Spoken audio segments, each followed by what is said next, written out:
What's going on, Jerome? It's beautiful Friday. Birds are chirping and stuff, and it's time for another Vikings news dump. So the Vikings story du jour yesterday was the Vikings re-signing safety Theo Jackson. Not Cameron Bynum, Theo Jackson. Pelissero. The Vikings and safety Theo Jackson, he's for real, agreed to terms on a 2-year, $12.615 million extension through 2027, with the first 2 years fully guaranteed at signing per source, a deal done with Equity Sports Agency. So, couple things here. He was slated to be a restricted free agent, so that's likely a part of the extension since they call it a 2-year deal through 2027, 25, 26, 27. First 2 years guaranteed. So the RFA, as well as the first year of the extension. So I think it's a good move, and you lock up a young piece that coaches love, and whenever he's been given opportunity, he's been pretty damn solid. And the team put this up. Played in all 17 games in 2024, recorded 17 tackles, 1 pick, and a career-high 3 passes defensed. Is that what they call it, defensed? Yeah. His interception in Week 16 at Seattle sealed the Vikings' victory over the Seahawks and marked the team's 8th straight win. And it is a spot where Jackson probably could have started for most teams around the league, but the Vikings were running deep at safety with Harrison Smith, Josh Metellus, as well as Cameron Beasley behind him. Now, I mean, this is it's not like sizable, but it is a decent contract for Theo Jackson, and it's a clear sign that the team expects him to start. Probably means that Cameron Beasley Bynum is probably going to be gone. He's projected to get $14-15 million in cap space, or $15 million per year. So kind of stinks. Love me some Beasley. And also, we're getting rid of the only Asian on the team. It's ridiculous, man. We need Ben Lieber back. We need like a quarter of Ben Lieber back. We need half of Kyler Murray back. We need Ed Wang back. We need Datwin back. We need him. All right. And with Jackson, it is similar to when the Vikings took care of Josh Metellus on a 2-year extension before the start of 2023, before he was slated to be a starter. So I think this is the same thing. I think Jackson is going to come in, whether Harrison Smith is back or not, whether Beasley's back or not, start and be really damn solid. And I think that down the line we'll see this as a massive bargain and a really good move by Kwesi. Also, so they keep pushing this. Rap sheet from the insiders: the Vikings continue to want Sam Darnold back while also trying to build a team around him. It's one of several needles to thread in Minnesota. There you go. But yeah, I don't know, like Rap sheet, Pelissero keep talking about they want Darnold back. They want Darnold back, and this is going to go on until legal tampering on Monday and potentially could get something done. But I don't know. Like, I know that the locker room is mature, but I don't know if they can handle 2 quarterbacks at the same time, man. Got $16 million, something like that. But I do think that I think the Vikings will have Darnold back at the right price, but the question is, can he get more elsewhere? And that price is, $15-20 million. And building a team around him, can they fix the O-line? Can they get a D-line pass rush? Can they secure some corners? Can they do all of that with Darnold on the books?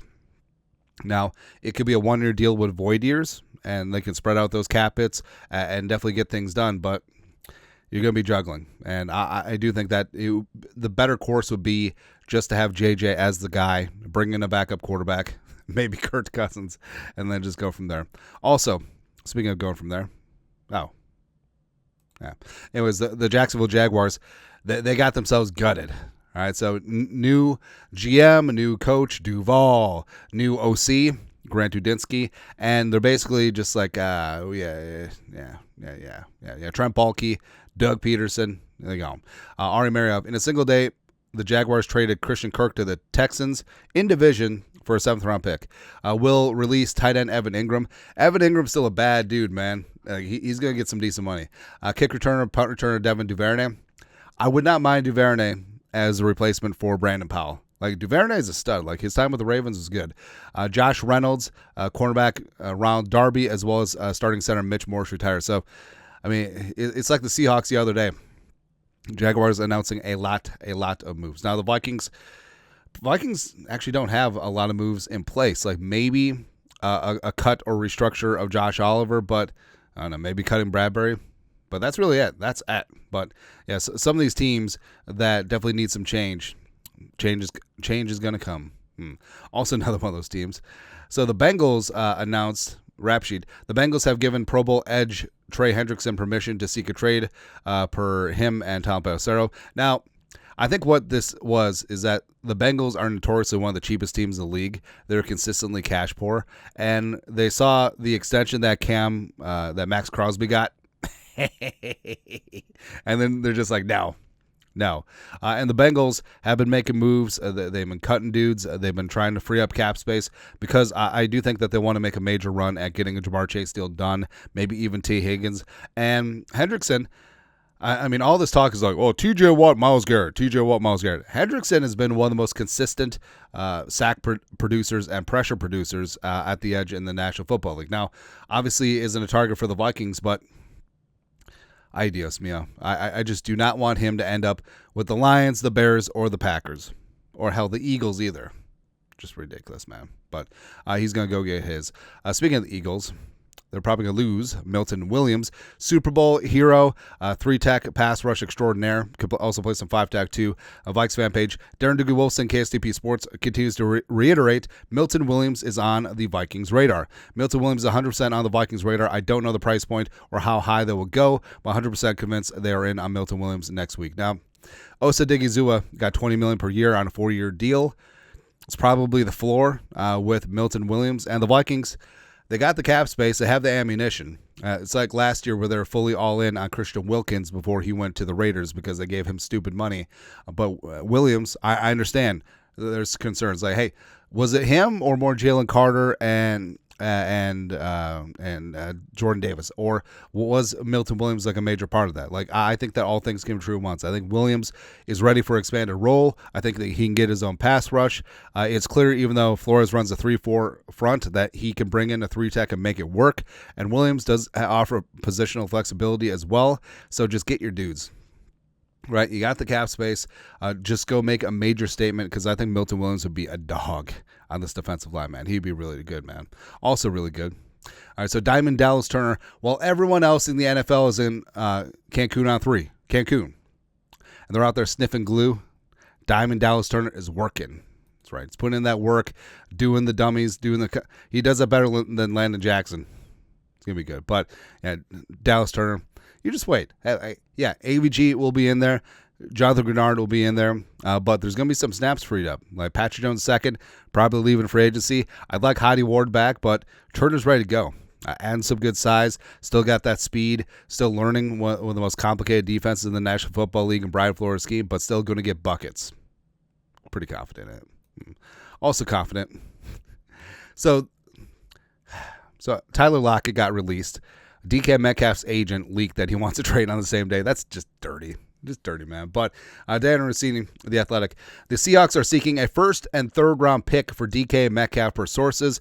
Metcalf is also eyeing a new contract worth around $30 million per year. Multiple teams have inquired. This is stupid. So a team is going to give up a first and a third and then give DK this brand new contract, the highest paid non-quarterbacks in NFL history. Okay. I could just see the Packers doing this, though. Can't you? All this talk is like, oh, we love all of our wide receiver threes. DK would be a game changer, man. He'd be really good for Jordan Love and company. Or, I was going to say Detroit, but that doesn't really make sense. Yeah. But DK, I feel like DK Metcalf is one of those players where it has all the physical tools, but just hasn't consistently put things together. Like, he had a really phenomenal season. I think he was second-team All-Pro a couple years ago, but he has all the physical tools. Like, he should be dominant. Like, he should be a Megatron. He should be a Julio. He should be all up. He should be a Fitz, but he's not. So I guess we'll see. But I don't know. So the Vikings, not a ton of draft picks. They do have cap space, and the Vikings, they got Justin friggin' Jefferson, the best wide receiver in the game. Jordan Addison, who's coming into his own as a wide receiver too. Jalen Speedy Naylor caught 6 touchdowns last year, but should the Vikings firm up the wide receiver 3 position in free agency? Now, Cooper Kupp makes a ton of sense if and when he is cut by the Rams. You're not trading for him. The Kevin O'Connell connection, like Cooper Kupp, he had the Triple Crown year with Kevin O'Connell as OC and Wes Phillips as passing game coordinator, so that makes sense. But other than that, I mean, there's so many dudes out there that it's just like names. Like, the wide receiver market in free agency is huge right now. So Devontae, Stephon Diggs, Keenan Allen, Coop, Chris Godwin off that broken femur, Deontay Johnson for the 17,000th time, Nuke Hopkins, Mike Williams, Robert Woods. Like, this is a who's who of 4 years ago. But like I said, I would love Duvernay. Frankly, I wouldn't mind KJ back on a very cheap deal. Like, his chemistry with Jefferson is legit, and I honestly do think that he could work out. Like, obviously, the Vikings weren't going to pay him, but he went to the Patriots last year for a $4 million deal, eventually got traded to the Commies, all that stuff. But Hollywood Brown is out there too. Just Tyler Lockett's probably going to the Raiders, but would be interesting. But yeah, like, I fully expect the Vikings to bring in some sort of free agent wide receiver. Probably won't be anyone of high dollar value. Like, I'd be shocked if it's anything more than $5 million per year, but we'll see. Lastly, so the Bears think that they're checking the boxes for the offensive line, and that's one of the most mocked positions to them at number 10. But if they feel confident in their offensive line through free agency, it does free them up at number 10 to, we can't allow this to happen. This cannot be let come to be. No. Because that'd be a problem. The Bears would absolutely be a freaking problem. Plus, Jamal Williams just got cut, reuniting with Ben Johnson, where he scored like 17,000 rushing touchdowns that 1 year. So Jamal Williams, short yardage, Ashton Jeanty, everything else. We can't let this happen. Cannot let this happen, man. But that's it. Your thoughts are thoughts. Vikings Friday news dump. You guys are the best. You know what to do. Skull production value.